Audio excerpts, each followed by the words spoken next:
कि परखंड हो या ढीला बबुआ रे सहिला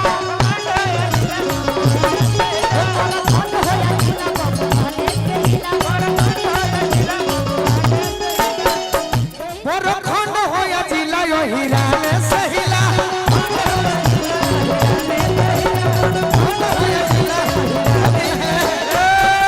गोरखपुर गया छपरा में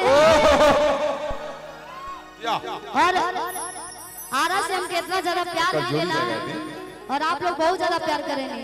बहुत बहुत धन्यवाद। सेल्फी जी गोरखपुर गया छपरा में हो गली गाजीपुर गोंडा लखनऊ में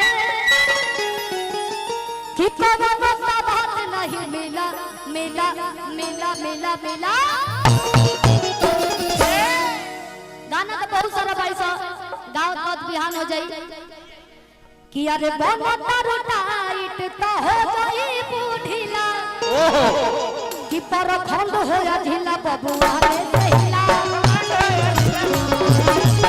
परखंड हो या ढीला बबुआ रे सहिला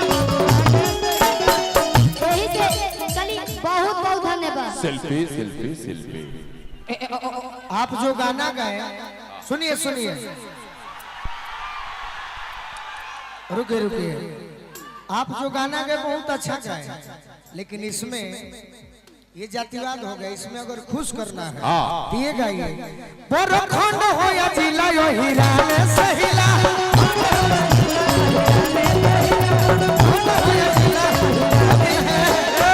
बोलू बाबू इहो गलत रह जा परखंड हो या जिला प्रशासन से हिला परखंड हो या जिला प्रशासन से हिला।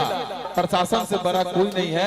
मैं सम्मान करता हूँ अपने भारत के प्रशासन देखिए भैया भैया ये तो हम जन गाना गले रहनी वो गनी लेकिन अब वो गाना हुई जे लोग बैठल बा सुने खातिर कि गोरखपुर गया छपरा में कि गनी गाजीपुर गोंडा लखनऊ में कि पवन का बात नहीं मिला मिला मिला मिला मिला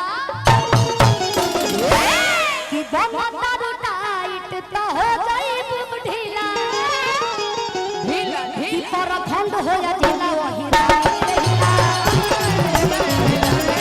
परखंड हो या ढीला वही परखंड हो या ढीला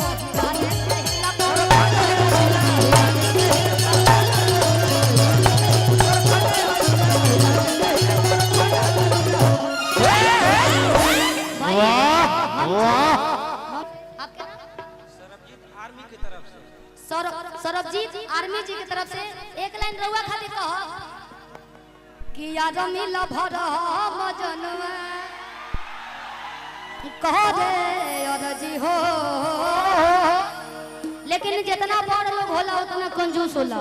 बात सही बाकी ना ई काज ने कहिया कहिया के 20 टकिया धैले रहनी जितना बड़ नौकरी उतना बड़ नोट निकाले के चाहिए। अभी खाली दौड़ निकलने वाले फाइनल नहीं के भाई कोनो बात ना फाइनल हो जाए। हाँ ई बाबा के आशीर्वाद से और भाई जितना भी लोग बैठल बा सबके आशीर्वाद मिलल बा। वाह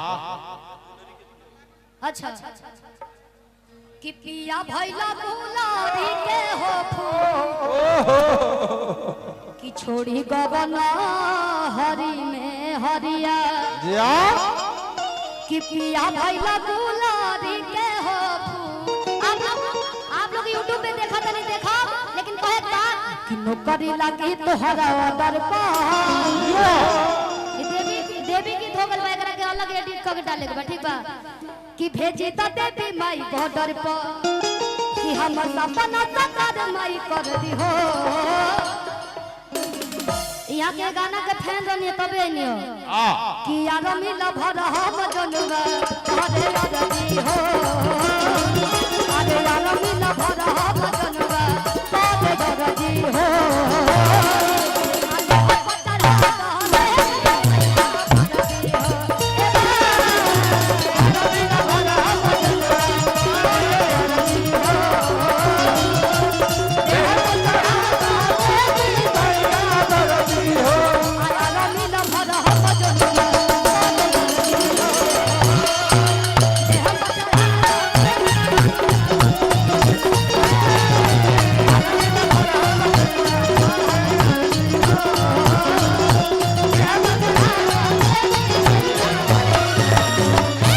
आपको अच्छा लगे। नहीं आप लोग बताइए।